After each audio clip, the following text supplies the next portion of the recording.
the singers have to go through a pre-audition before they make it to the judges. So the judges are letting people through for the purpose of humiliating them. That's how it works, isn't it? Oh, for sure, 100%. And that makes good TV. And, you know, there's got to be an element of accountability. Like I did choose to go on the show, you know, and so I take full responsibility for everything I did and said within reason, because the tricky editing thing that they do, that's what I really have beef with.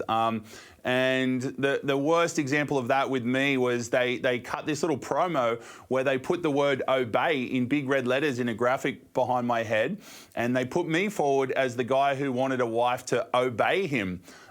Which I never said the word obey. I would not say that. And they just edited a few of my words. Like, we do an hour-long master interview before things start, right? Where you talk about everything, like, and you talk about your life, your career, beliefs, so many different things. And they took these few tiny little snippets, edited them in a very tricky way, and sort of made it look like I'm this kind of misogynistic asshole that wants, you know, a woman to obey me. That for me was very deceptive, very, like, just completely unacceptable, really. I just do not appreciate being put in that kind of light as that kind of person. Although I do have, you know, somewhat conservative views. I think there's nothing wrong with men being leaders and, you know, trying to take a lead role in a relationship. I would never, ever in a million years say that I want a woman to obey me.